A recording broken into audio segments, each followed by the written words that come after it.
গতকালের আমার একটা বক্তব্যে বসুন্ধরার মিডিয়া খুব ব্যারাজ হয়েছে।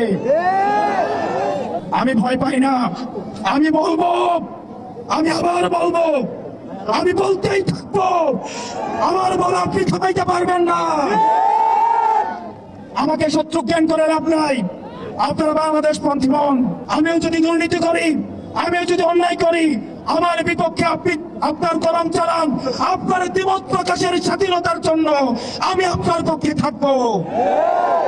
আজকে দেখলাম বসুন্ধরার মিডিয়ার পক্ষে একজন সাংবাদিক বিবৃতি দিয়েছে, ঠিক এবং একই ধরনের বিবৃতি 3 আগস্ট হাসিনার পক্ষে বসুন্ধরার মালিক যেভাবে বিবৃতি দিয়েছিল।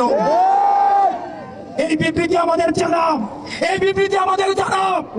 গুমের পক্ষে, হত্যার পক্ষে, লুণ্ঠনের পক্ষে, ভুক্তনির পক্ষে আপনারা গত 15 বছর আপনারা এইভাবে বিবৃতি দিয়েছেন। এনসিপির প্রোগ্রামে আসলে নাকি কারা ভয় দেখায়?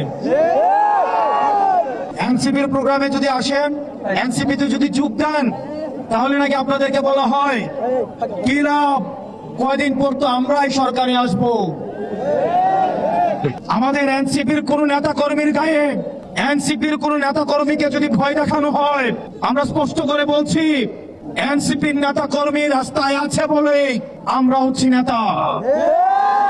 সুতরাং আমার এনসিপির প্রান্তিক পর্যায় থেকে শুরু করে উপজেলা ইউনিট, জেলা ইউনিট এবং আমাদের সেন্ট্রালের প্রত্যেকটা নেতা কর্মীর জন্য আমরা প্রত্যেকেই জীবন দিতে প্রস্তুত। আপনারা নির্ভয়ে কাজ করুন। যদি কোনো ভয়ভীতি দেখানো হয় সেটা আমাদেরকে জানাবেন, শুধু ঢাকা থেকে আসতে ততক্ষণ সময়। প্রত্যেকটি রাজনৈতিক দলের এই সিরাজগঞ্জের মাটিতে ফ্যাসিবাদ বিরোধী রাজনৈতিক দলগুলো সহ অবস্থান নিশ্চিত করতে হবে। কোন রাজনৈতিক দলের সাথে বিবাদসুলভ আচরণ করবেন না।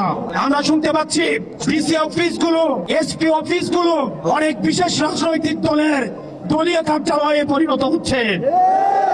ডিসিএসপিদের কল্যাণের জন্যই বলবো, আপনারা বাংলাদেশ পন্থী ডিসিএসপি হন, আপনারা জনগণ পন্থী ডিসিএসপি হন, কারণ দিন শেষে ক্ষমতার উৎস হচ্ছে জনতা। কোন রাজনৈতিক দল যখন পতন শুরু হয় আপনাদেরকে বাঁচাতে আসবে না। দিল্লি থেকে মাদার অফ টেরর এখন আপনাদেরকে বাঁচাইতে আসে না। আমরা ডিবি হারুনের শাসন দেখেছি, আমরা বিপ্লবের শাসন দেখেছি, আমরা হাবিবের শাসন দেখেছি, আমরা বেনজিরের শাসন দেখেছি।